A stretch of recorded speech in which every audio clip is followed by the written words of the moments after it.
विद्यार्थी मित्रांनो नमस्कार. आज आपण चाराच्या कसोटीचा अभ्यास करणार आहोत. एखाद्या संख्येला चाराने पूर्ण भाग जातो का हे भागाकार करत बसण्यापेक्षा ती संख्या पाहिल्या पाहिल्या आपल्याला कसं लक्षात येईल, कारण ही पद्धत आपल्याला ज्या आपण स्पर्धा परीक्षा देतो त्या स्पर्धा परीक्षांमध्ये गरजेची असते. आपण एवढा भागाकार करून तेवढा वेळ वाया घालवू शकत नाही, कारण आपल्याला एका मिनिटात उत्तर शोधायचं आहे. चला आता आपण चारची कसोटी समजूया. दिलेल्या संख्येतील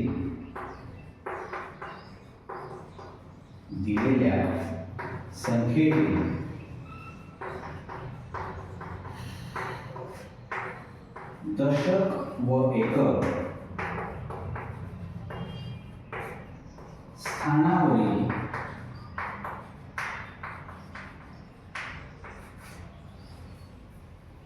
अंकांनी तयार झालेल्या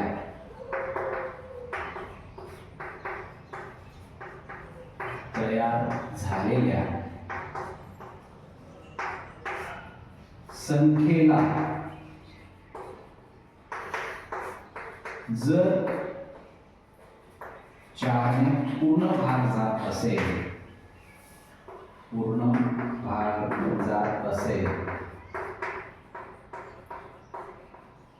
तर ती पूर्ण संख्या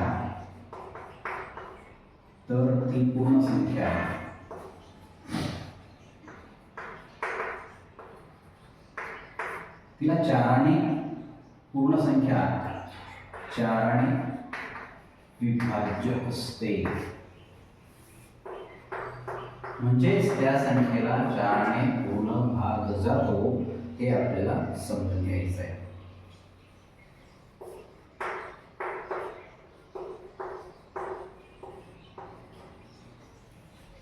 बघा 12,45,628 यावेळी जर आपण उदाहरण थोडंसं मोठं घेतलेलं, लाखातल्या संख्येत आपल्याला विचार करायचा आहे. आपल्याला फक्त दशक आणि एकक स्थान याच्याने तयार होणारी संख्या बघायची. काय संख्या तयार झालेली आहे? 28. मग ही संख्या फक्त आपण विचारात घेणार, आपल्याला 12,45,600 पर्यंत काहीही विचारात घ्यायचं नाही. कारण एवढ्या संख्येचा जर आपण चाराने भाग देत बसलो तर आपल्याला कमीत कमी 3 ते 4 मिनिटं लागतील. ही व्याख्या जर तुम्हाला लक्षात असेल, ही व्याख्या जर तुमची पाठ असेल, तर तुम्हाला कितीही मोठी संख्या देऊ देत 10 ते 15 सेकंदाच्या आत उत्तर काढणं सहज शक्य होईल. बघा 28 चारच्या पाड्यात येतो का? 4 7 28. 28ला जर चाराने भाग जातो तर 12,45,628 ही संख्या, या संख्येला चाराने निश्चेष भाग जातो, म्हणजे चाराने पूर्ण भाग जातो हे आपण लक्षात ठेवायचं. मित्रांनो, जसं आपण एक व्याख्या घेत पुढे जातोय, तुम्हाला पुढची व्याख्या शिकायची हौस असेल, पण त्याच्यासाठी मात्र मागच्या व्याख्या तुम्हाला लक्षातच ठेवाव्या लागतील.